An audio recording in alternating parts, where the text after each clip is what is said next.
Nous l'avons vu par le passé. Et eux-mêmes, ils ont assumé. Je parle des services spéciaux ukrainiens. Je parle de la présidence ukrainienne. Je parle donc des patrons de l'Ukraine. Ils ont assumé avoir aidé des terreaux au Mali contre l'armée malienne. En disant, c'est contre les forces armées russes qui aident les forces armées maliennes. Ils les appellent les mercenaires. Celui-ci est un colonel de l'armée russe qui révèle que Kiev transfère des armes reçues de l'Occident à des criminels, des malfrats en Afrique et au Yémen pour faire du mal à la Russie. Mais ils ne font pas du mal à la Russie. Ils s'attaquent à nos pays. Nous allons voir tout à l'heure dans les détails ce que ce colonel dit. Et je vais vous révéler son nom.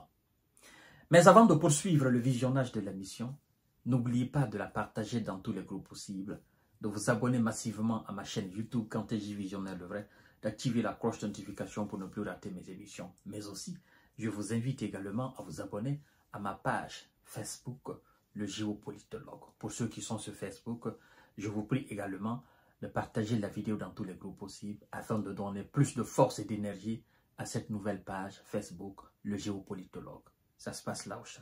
Mesdames et messieurs et mesdemoiselles, c'est maintenant clair pour tout le monde. Quand la Russie dit que Kiev est un régime de terreau, je crois que la preuve évidente, elle est là devant tout le monde. Lorsque un régime soutient des terreaux, vous êtes un régime terreau. Comme l'a dit l'autre, la France soutient des terreaux dans le Moyen-Orient. La France donne des armes à des terreaux dans le Moyen-Orient. Donc, effectivement, le soutien d'un terreau est un terreau. C'est comme le vol. Vous allez voler. Le receleur est un voleur. Il sait que vous avez volé. Le receleur sait que le voleur a volé. Donc, il reçoit. Voilà.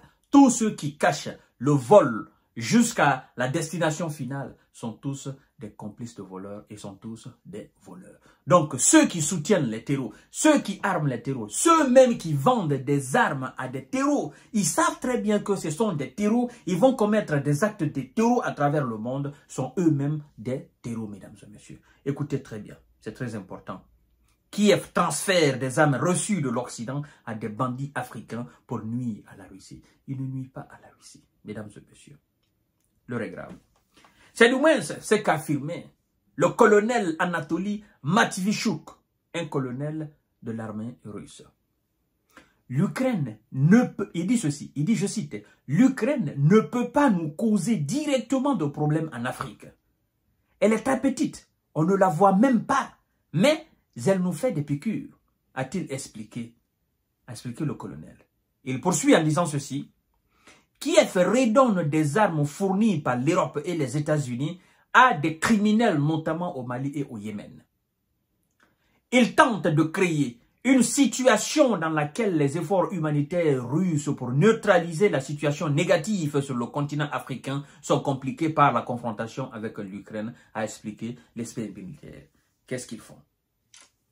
Puisque la Russie est aujourd'hui collaboratrice number one du Mali, du Niger et du Burkina, qui sont engagés de façon totale, de façon énergique, contre les terreaux, dans le désert, dans le Sahel. Qu'est-ce qu'ils font? Quand ils reçoivent les armes, c'est pourquoi je dis, il y a tout un réseau mis en place. Et ceux qui tirent profit de cette situation ne voudront jamais que la situation russo-occidentale sur le territoire ukrainien s'arrête. Il y a des marchands d'armes. Il y a des vendeurs d'armes. Ils tirent profit de cela. Ça devient effectivement leur business. Vous imaginez? On vous dit que ceux qui se font appeler au nord du Mali, des Touaregs, des indépendantistes, pour nous qui sont des terreaux, on vous dit qu'ils ont des drones. Et on vous apprend que ce sont des éléments des services spéciaux ukrainiens qui sont allés au nord du Mali pour apprendre le maniement des drones à ces criminels-là. Et donc, ils ont des drones. Qui est-ce qui leur vend des drones? Eux, ils n'ont pas d'usine de fabrication de drones dans le nord du Mali. Les rebelles, les criminels, les assassins, les terreaux n'ont pas d'usine de fabrication de drones. Là, que ce soit au Mali, que ce soit au Niger, que ce soit au Burkina, mais aussi au Yémen, ils n'ont pas. Qui les vend? Il y a bien quelqu'un qui est tapis dans l'ombre qui les vend. Il ne les donne pas cadeau. Vous achetez, c'est de l'argent, effectivement. Et cet argent entre dans la poche des gens qui veulent que la situation continue sur le territoire ukrainien. Vous imaginez? Lorsqu'on dit 200 millions, des munitions, des obus, des missiles, des drones de la France, de la Grande-Bretagne, du Pays-Bas, de la Belgique, des États-Unis, de l'Italie, de tous ces pays, de l'Australie, de la Corée du Sud même, du Japon, de tous ces pays fournis à l'Ukraine. Évidemment, tout ça, ce n'est pas de l'argent liquide, ce sont du matériel. Et ils savent qu'il y a des conflits ailleurs dans le monde entier. Ils savent que la demande aussi d'armes et de munitions, effectivement, grandit. Nous avons vu tout récemment le patron de la diplomatie ukrainienne qui s'est rendu en Syrie et qui est allé serrer la main des nouvelles autorités syriennes, qui sont des terreaux, et qui demandent et qui souhaitent à ce que l'élimination des bases militaires ou de la présence russe sur le territoire syrien soit effective. C'est-à-dire, ils souhaitent, ils demandent même à ces terreaux d'éliminer définitivement la présence russe sur le territoire syrien. Mais, souvenez-vous, mesdames et messieurs, en fait, la Syrie et l'Ukraine, il y avait un divorce. Pourquoi? Parce que la Syrie de M. Bachar, effectivement, avait approuvé l'annexion de la Crimée. Et donc, l'Ukraine a complètement mis fin à la diplomatie ukrainienne en Syrie. Donc, il y avait un désaccord. Mais puisque eux-mêmes, ils arment ces terreaux, ils ont donné assez à ces terreaux pour effectivement venir renverser le pouvoir de M. Bachar, bien évidemment, ils vont aller serrer les mains des gars.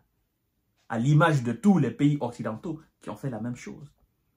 Et donc, vous voyez comment le circuit est bien installé. On vous vend, on vous donne, vous passez par des réseaux pour vendre à d'autres. Et ce n'est pas les seuls réseaux. Vous savez qu'il y a aussi des bandits sur le continent européen. Et effectivement, il y a des bandits sur le continent européen. Et il y a des gens qui sont dans des business haut placés et qui ont besoin des armes. Vous voyez ce que je veux dire? Et donc, il y a tout un réseau aujourd'hui. Les armes fournies par les Occidentaux sont redirigées autrement. Et c'est tout un grand réseau qui rapporte énormément d'argent. Parce que quand vous entendez souvent 200 millions, 500 millions, en fait, ce n'est pas l'argent liquide. Tout cela n'est pas argent liquide qu'on donne. Ce sont des munitions et des armes qu'on donne. Et quand c'est comme ça, eux, ils ont besoin de liquidité pour remplir leurs poches. C'est détourné, c'est envoyé, n'est-ce pas, dans d'autres horizons. Mais quoi qu'ils fassent, nous, en Afrique, nous allons combattre. Nous allons battre les ennemis. Ça, c'est clair et net. Mesdames et messieurs et mesdemoiselles, je vous reviens tout à l'heure pour notre série d'informations et de décortiquage. Merci beaucoup et partagez la vidéo dans tous les groupes.